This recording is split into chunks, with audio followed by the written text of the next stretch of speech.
my subturtle.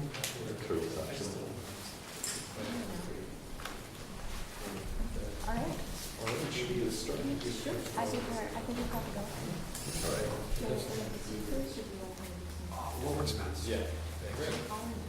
Okay. All right. Well, I don't know about myself. Good afternoon, everyone. Mark has asked that we continue the tradition of introducing one another. So I'm going to introduce Matthew Coomber, who is a professor of Hebrew Bible at St. Ambrose, and he is well published on the topic of economic justice in the Hebrew Bible and has edited a couple of volumes that you can find in the bio sketches. But to introduce Matthew, I wanted to share a story about how I met Matthew. Which was actually in Baltimore. Matthew was part of a cohort of scholars that was hosted in Baltimore through the Poverty and Biblical World section of the Society of Biblical Literature a number of years ago now. Feels like a very long time ago. Yeah. So Matthew came to Baltimore and was hosted by the United Workers, which I'll talk a little bit more about in a couple of minutes. But the thing that most struck another organizer that Matthew met that day was that Matthew had recognized that this other organizer, who's a colleague of mine, was wearing an earring of the Punisher, from the Punisher comic. You folks know that? And this other organizer was shocked that a Bible scholar like Matthew would recognize a comic book character. And he was very impressed by this. That's really cool. Thanks. One has to have their side hobbies.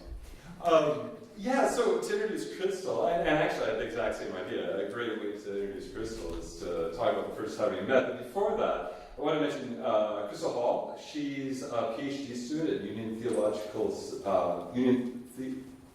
Seminary. Yes, why did I blank on that suddenly?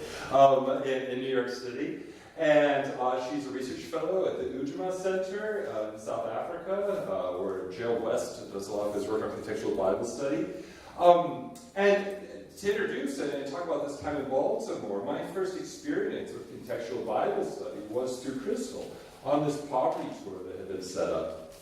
And we went all over Baltimore and looked at various plights of different people who had suffered exploitation in the Inner Harbor area. We met with a man who had been a victim of wage theft, where he was an immigrant and had worked for several weeks on a construction site, and one day the van just stopped picking him up, and he had no idea where he could go to even try to find justice and collect his money. We dealt with someone else who had, and then he and others dealing with threats of sexual exploitation and enacted sexual exploitation of vulnerable workers. Camden Yard, where they were using horrible labor practices on the homeless and low-wage workers that worked there. We got chased away from an abandoned factory. What was that? The steel plant. Yeah, the steel plant, and that was interesting and made an exciting tour. Was that Bethlehem? Yes, Bethlehem Steel. I grew up near there. Right, yeah, they came out with security and escorted us off the property. But first they did give us a satellite image of the whole place so we could see it. But why I'm bringing this up in these stories is because contextual Bible study is Crystal's wheelhouse. This is what she does. And as a PhD student and growing force in the field, she is at the crossroads of scholarship and activism. And now she's writing her dissertation, which is the final paper for those who are in academic circles, the final paper upon which your degree is judged. She's working with United Workers, which she's going to be telling you about in a moment. So I've been very excited over these last 2 years to be able to learn about contextual Bible study, because Crystal's helped me remedy my issues with combining my scholarly life with my activist life. So, without further ado, Crystal.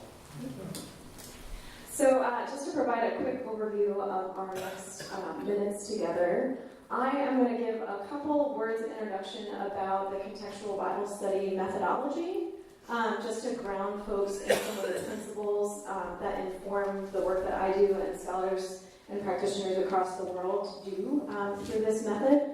And then I'm going to say just a couple of words of introduction about United Workers, which is the organizing context that I am grounded in Baltimore, and we're going to show a brief video that hopefully will draw some resonance to the biblical text that we'll then be exploring. And then we'll go through a contextual Bible study process, but I want to provide a couple of caveats right at the beginning. Contextual Bible study is a process that is organic and takes time and is community-based. And so in the 45 minutes that we have together, I would love to have 3 hours with y'all and have a meal in between there so that we could really digest this text and read it in community. We can't do that today, and that's okay. So what we're going to do is I'm going to facilitate you through not so much the Bible study itself, but talk through what are the principles that inform each part of this study. So we're gonna do a contextual Bible study, but in brief and in principle more than in practice. So I wanted to provide those caveats up front before we launch in. So just so you have a sense, I've been reflecting over the past day or so about the fact that I'm probably one of the youngest people in the room.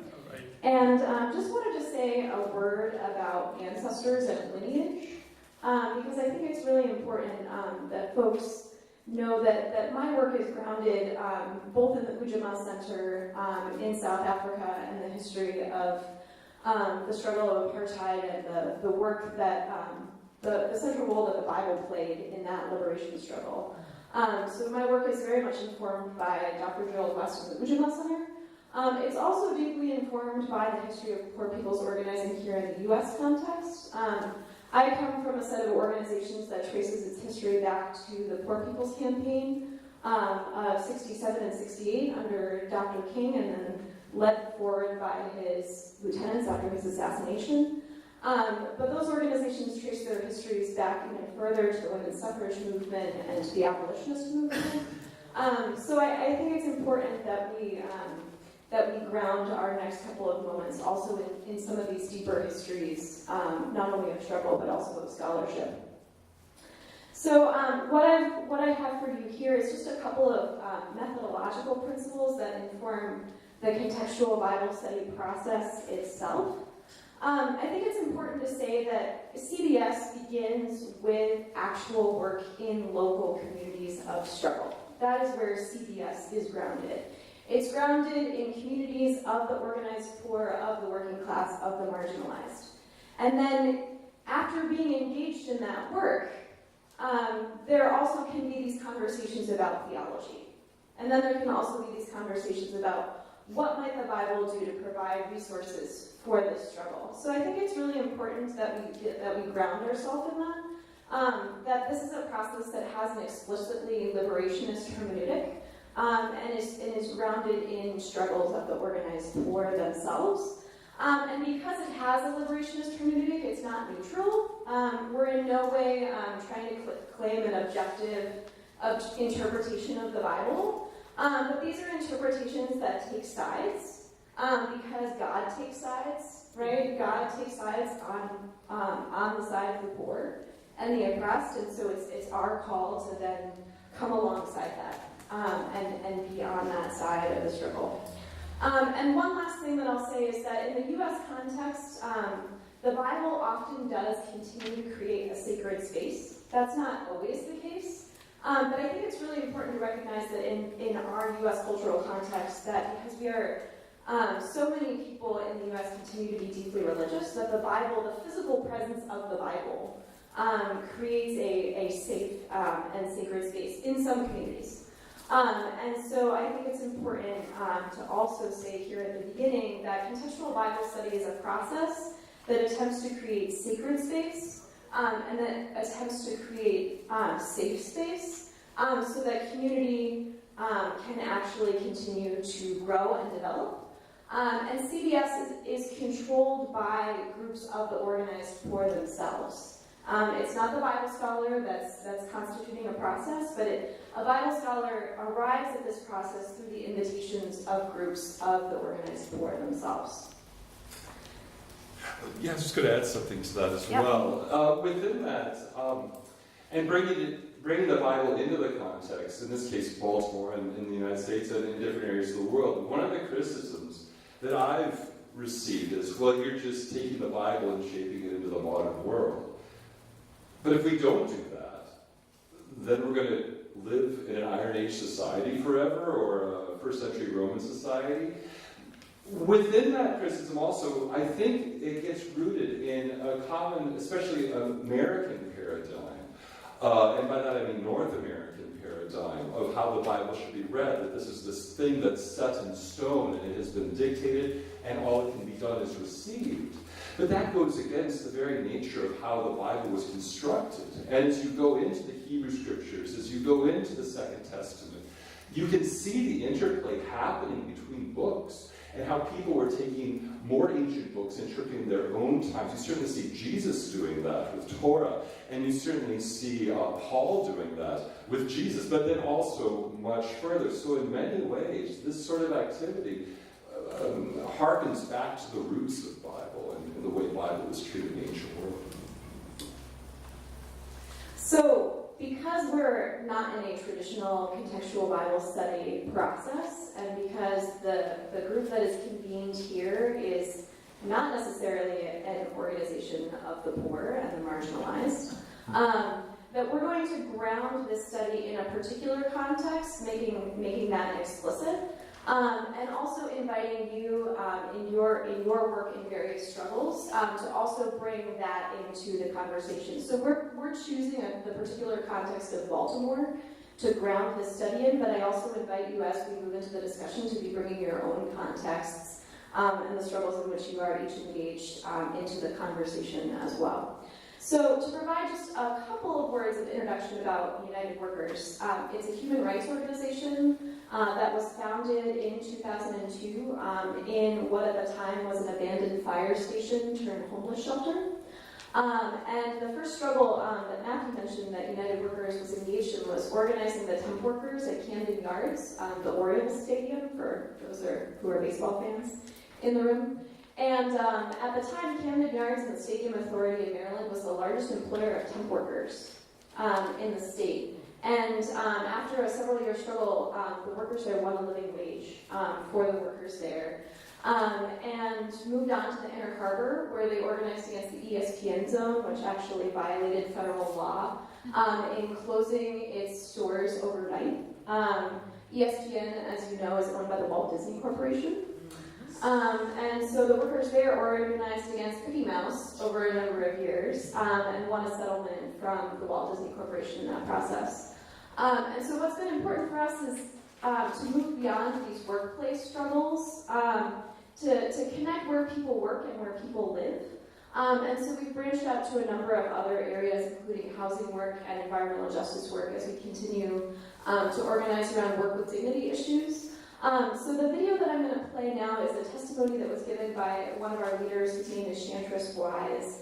And this was at a speak out specifically about housing issues in the city of Baltimore. So I'll go ahead and play that.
That when we were paying, and we never came back to that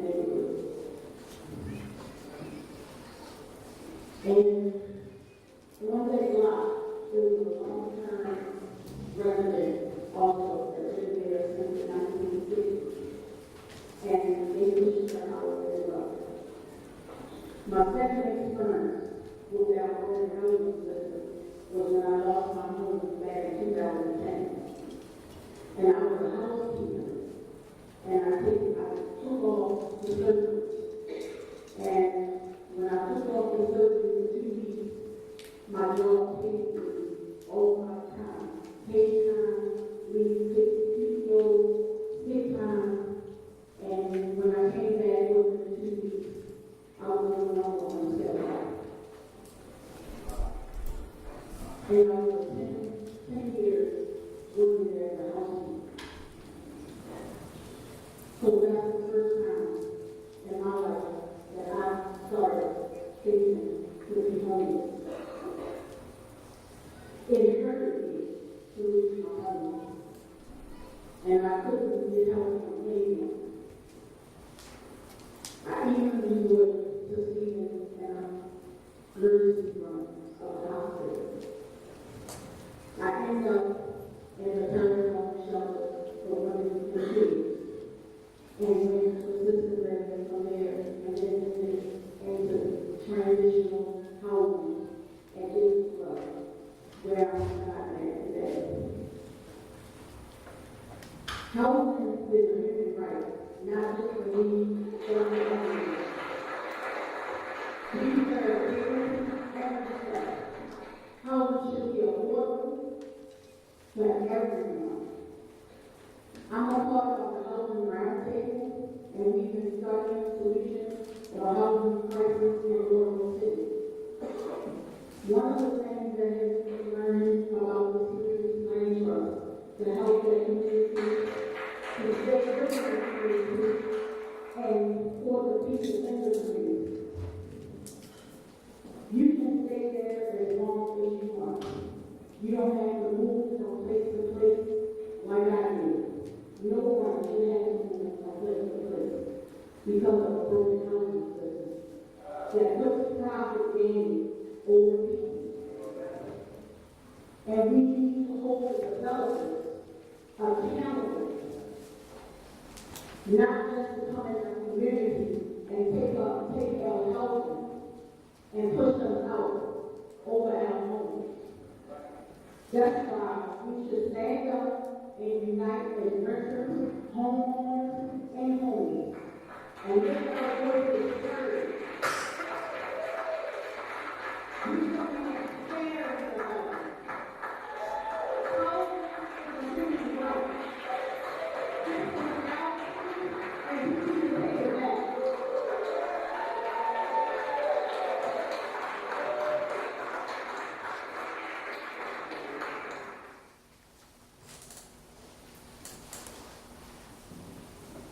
So now that we've grounded ourselves in a particular context, at least in a very preliminary way, we're going to start our Bible study. Yes? Hi. I don't hear very well, and that was completely unintelligible to me. All right, there's a lot of echo. So I don't know the context yet. Hey, Joseph, Oh, thank you. summarize what you said. Sure, absolutely. No, thank you. So there are others as well. Okay, so I'll summarize briefly. So Chantress shared her story about being forced out, being displaced from her home because she was priced out of her neighborhood because a developer bought up the block where she lived. And from that initial displacement, she then had to move several times over. And she has become one of the leaders in United Workers around housing and was making statements about the importance of housing as a human right and the importance of bringing together renters and homeowners and homeless folks together so that they can build solidarity among each other in the organizing work. And she also mentions a proven solution for homelessness and housing insecurity, which is called community land trusts, which is it's a development model that guarantees that the development that happens in a particular community is actually owned by that community itself. and that community drives the development process, which is very different than the vast majority of development where we have a for-profit, out-of-town developer who comes in, jacks the rates, and then pushes people out. So community land trusts are a way of guaranteeing that the communities themselves own the development process. So thank you for that, and apologies for the technical glitch with the speakers. So thank you for that. Thank you. So to get into our first part of our Bible study, so if you go to your handout, on one side you have the biblical text, and then on the other side you have the questions of the CBS that we've developed for this workshop. So we'll start with, we're not going to go through this sort of question by question, because unfortunately we don't have enough time. So I'm gonna take us through and facilitate us through some of the questions, not all of them. So to get us started, I think it is really important that we read the biblical text out loud. This is one of those fundamental parts of Bible study.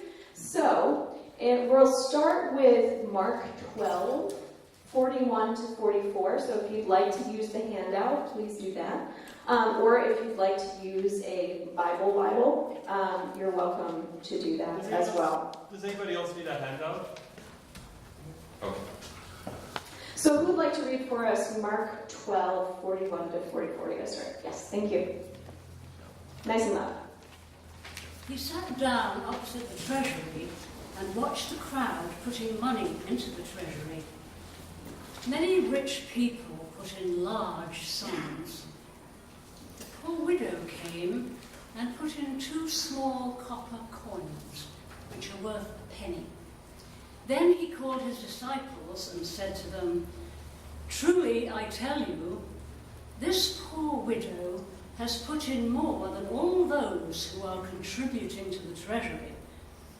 For all of them have contributed out of their abundance, but she, out of her poverty, has put in everything she had, all she had to live on." Great, thank you.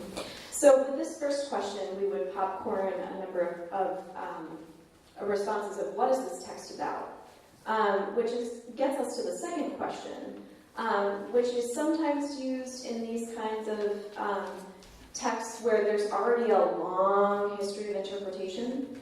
So I'm sure you've heard this text preached. And so this second question, you may have heard this text preached or worked with it in a Bible study. If so, how have you heard Mark 12, 41 to 44 interpreted? So I would invite a couple of responses here. How have folks heard this text interpreted? Yes? Whenever we have a pledge drive, Yes. this text can be used. Yes, so in stewardship discussions in churches, absolutely. How else have folks heard this text preached or teach? Link to the destruction of the temple in the next section. Yes, linking it to the destruction of the temple. Do you want to say a little bit more about that? Well, just any kind of system that requires this kind of extraction from isn't going to stand. Yes, thank you. I've seen it as an intertextual thing with the widow of Zarephath story in Elijah, because Elijah says she thinks she's going to starve. She's about to make her last meal for herself and her son, and Elijah says, "Cook me dinner," and she's like, "Really?" And he, says, "Yeah, cook me dinner," and she goes ahead and does it, even though she thinks she's going to die because of it. So it's compared because it isn't out of the abundance, it's giving out of really serious scarcity. Yes, yes. Maybe one or two other responses before we move on. I've preached this as a criticism of the system there, that the widow could have been cared for by the establishment in the temple, and instead they were exploiting her. Thank you. Mark. As a rationalization for the limiting of national foreign aid, because the people will pick up the burden. So this is our particular context in which there's already very progressive interpretations out there, right? Well, let's go with the classic. Yes. This woman is a perfect example of faith and trust, and she is demonstrating virtue, by giving, her only coins, to the betterment of God and the temple. Thank you. Yes. So the purpose of asking these couple of questions up front is to suss out exactly these kinds of traditional interpretations about stewardship and about piety and about faithful giving and all of this, I think, pretty dangerous interpretation of this text. So in this first part of a CBS, what really is the purpose is to get at not only these received interpretations, but where the community is at itself. And so this first part is about community consciousness. It's about drawing on the local interpretive resources of the community itself. So that's where we start, is around community consciousness in this first part. So now we make a transition to part 2. And what happens in part 2 is where we start to develop critical consciousness. So in part 1, we're dealing primarily at the level of the text itself. And then in part 2, this is an opportunity in dialogue with the community as questions come up from the community itself for the socially engaged biblical scholar to provide knowledge, either through literary analysis or through socio-historical analysis, to provide what's outside the text, what you might not be able to glean immediately from the text itself. So there's a couple questions here. We'll deal with 3 and 5 in this for our purposes today. So let's start with 3, which is read Mark 12, 38 to 40 aloud. Are there connections between Mark 12, 41 to 44, and Mark 12, 38 to 40? If so, what are they? So let's start by reading Mark 12, 38 to 40 aloud. Who'd like to do that? As he taught, he said, "Beware of the scribes who like to walk around in long robes and to be greeted with respect in the marketplaces and to have the best seats in the synagogues and places of honor at banquets. They devour widows' houses and for the sake of appearance say long prayers. They will receive the greater condemnation." Thank you. So, same idea here. If there's a couple of responses to, are there connections between Mark 12, 41 to 44 and Mark 12, 38 to 40? If so, what might they be? Yes. I think there are critiques of the practices of the established classes. The scribes were relatively rich. The dimension of the story of the widow is that it's an implicit critique of the degree of honor that is being given to those who contribute large sums, and that is inappropriate because of their abundance, but that the one to be honored is the one who's giving out of poverty. So it's an implicit major critique of the structures of wealth. Thank you. When I think of scribes, I think of the media, and I think of not CBS but CBS in Baltimore, and how the media decided to exploit the image of the CBS burning while not paying attention to the fact that blocks and blocks of houses and houses had been demolished or were boarded up, and speaking again to the systemic injustice, and then that using apparatus like the media to exploit and flip the truth for public consumption. Did you have your hand up as well? Oh yeah, I was gonna say what it kind of reminded me, especially I thought of it before the word came up in the second one, but the appearance. So the performance of virtue. When in reality you are not, contributing to, the betterment of the rest of society. I see the parallels today with these, millionaires, billionaires with all their charities, yet, the poverty rate still where it is in the U.S. Yeah, absolutely. Just, simple linguistic widows and their property. In the first passage, the widow had a house. In the second passage, she's only got 2 coins. Yeah, important point. Maybe one more response before we move on to the next question. Well, the devouring widows' houses did remind me of the history around the Salem witch trials. The historians have done a lot of work into the records, and the economics of that situation was that almost all of the women who were accused as witches were widows, and some farmer would be looking at the plot of land next door that, you know, Goody Pet Prescott or whatever still had from her after her husband died. And all he had to do was, you know, Goody Prescott put a curse on my cow, and then he could glom onto the property next door. And the pattern in Salem was like 85% that situation. That makes me think of Neighbor's Vineyard, then. Yeah, absolutely. Yeah. So we'll skip over question 4 for the sake of time, which deals, I've done a little summary work just at the bottom of your handouts, a summary of Mark 12. That should be 11:27 to 13:1. Apologies for the typo there. We bracketed off this particular literary section as a series of conflicts between Jesus as he enters the temple, has a series of conflicts with the Jewish authorities, and this gets at some literary analysis in terms of who are the main characters and how is the text describing them to ground us within that broader literary unit in which this passage is functioning. And then question 5 is in a lot of ways in dialogue with our workshop from just previously around Deuteronomy 15. So question 5 reads, Mark 11 to 13 is characterized by conflicts between Jesus and the Jewish authorities. There is one interaction that's different. Read Mark 12, 28 to 34 aloud. What single word connects Mark 12, 28 to 34 and Mark 12, 38 to 44?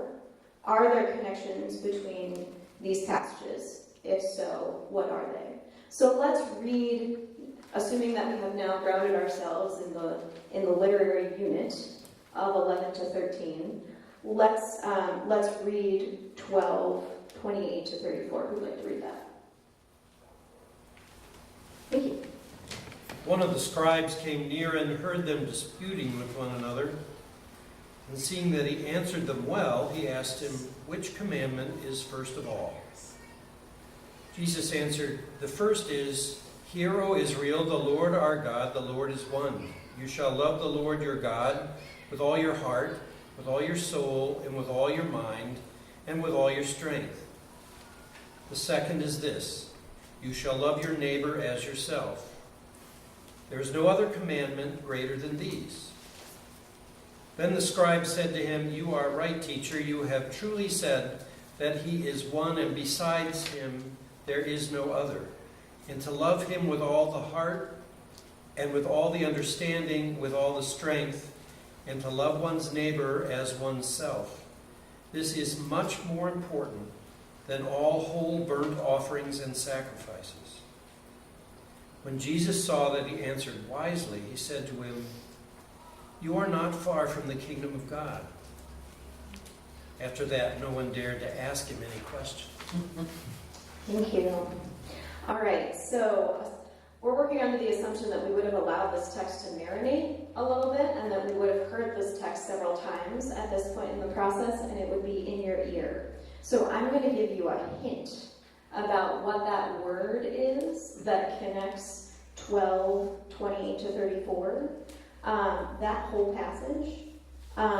What's the word from 12:44 that connects to 12:28 to 34? I don't know, sorry, I'm sorry. Devour. Scribe, yep, scribe is one word. And say it again? Devour. What? Looking for another word?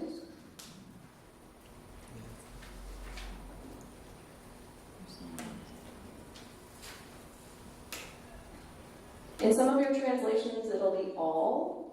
In some of your translations, it'll be every.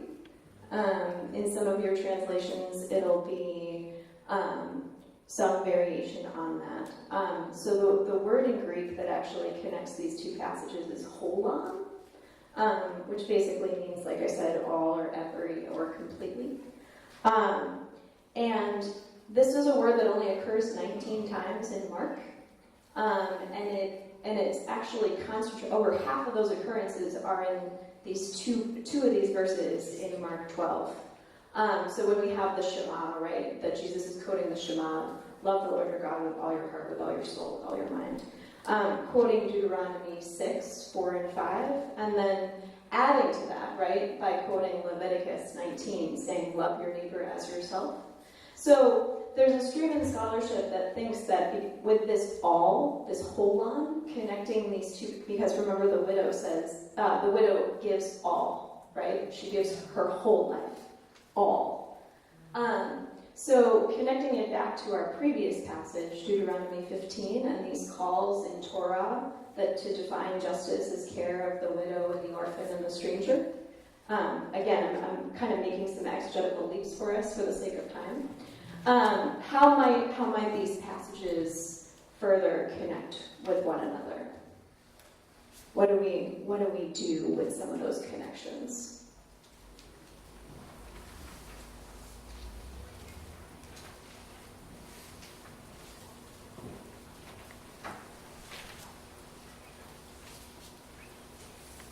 Takes a while for it to marinate. Yeah, I know we're processing a lot right now. But I think that the whole, the all reminds us of commitment. Mm-hmm. That if we're to love God with our whole selves, even as the widow gave all that she had, etc., etc.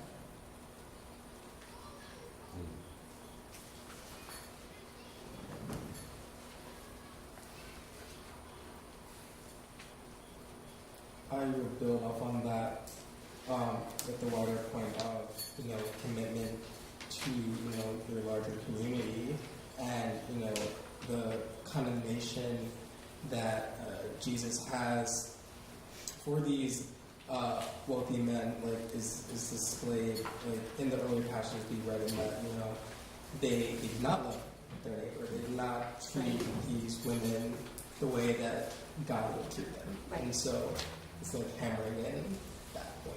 Yes, absolutely. Yeah, but the reciprocity that Torah is calling for in loving your neighbor as yourself is absent here. Absolutely. There's an interesting play on the word all, at least in the English translation. In Mark 41 to 44, in that very last line, when Jesus said, all of them have contributed out of their abundance, but she out of her poverty has put in everything she had, all she had to live on.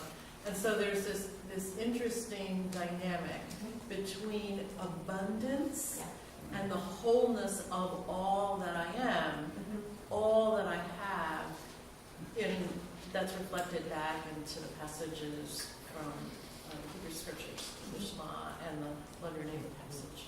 So there's this tension of abundance and allness, whatever